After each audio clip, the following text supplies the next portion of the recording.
আমাদের নেত্রী বেগম খালেদা জিয়ার জন্য দোয়া করবেন। নেত্রী বেগম খালেদা জিয়ার জন্য দোয়া করবেন।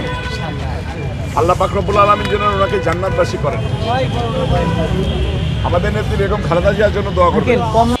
আমি কিছু কম্বল নিয়ে বের হয়েছি শীতার্ত মানুষের কাছে পৌঁছে দেওয়ার জন্য, যেটা আমি খুবই গোপনে দিতে চেয়েছিলাম, আপনাদের সামনে ধরা পড়ে গেছি। আমাদের নেত্রী যাতে বেহেশতে ভালো থাকে, আল্লাহ পাক রব্বুল আলামিন যেন তার বান্দাকে খুব সুন্দরভাবে ভালোভাবে কবুল করে নিতে পারে, তার সন্তানদের এই দোয়ার দৌলতে আমরা সেই কাজগুলাই করে যাব। বেগম খালেদা জিয়া আসলে আমাদের আবেগ, অনুভূতি, ভালোবাসার জায়গা। বিএনপি চেয়ারপারসন দেশনেত্রী বেগম খালেদা জিয়ার জন্য আমাদের বিভিন্ন রকম করে মানবিক কাজ অব্যাহত রয়েছে, কোরআন খতম অব্যাহত রয়েছে। যেমন আমি মাগুরা 2 আসনে নির্বাচন করতে চেয়েছিলাম, সেখানে আজকে আমি অনেক মানুষকে দিয়ে খিচুড়ি রান্না করে গরুর মাংস দিয়ে মিলাদের আয়োজন করেছি। প্রতিনিয়ত আমাদের পার্টি অফিসগুলোতে কোরআন তেলাওয়াত হচ্ছে।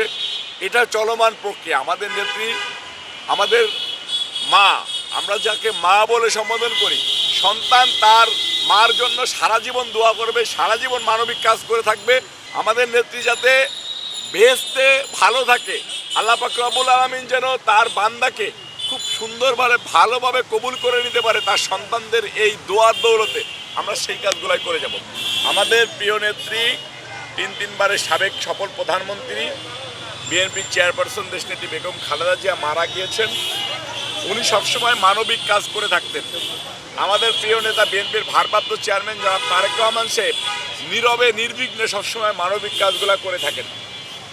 আমিও ঠিক ওনাদেরকে স্মরণ করে নীরবে নির্বিঘ্নে মানবিক কাজগুলো করে থাকি। আমি কিছু কম্বল নিয়ে বের হয়েছি শীতার্ত মানুষের কাছে পৌঁছে দেওয়ার জন্য, যেটা আমি খুবই গোপনে দিতে চেয়েছিলাম, আপনাদের সামনে ধরা পড়ে গেছি।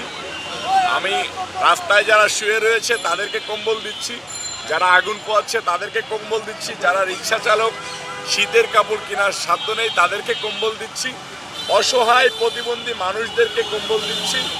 এটা যেন আমি সারা জীবন করতে পারি, আল্লাহ পাক রব্বুল আলামিন যেন আমাকে সেই তৌফিক দান করে, সেটাই আমার চাওয়া। ধন্যবাদ।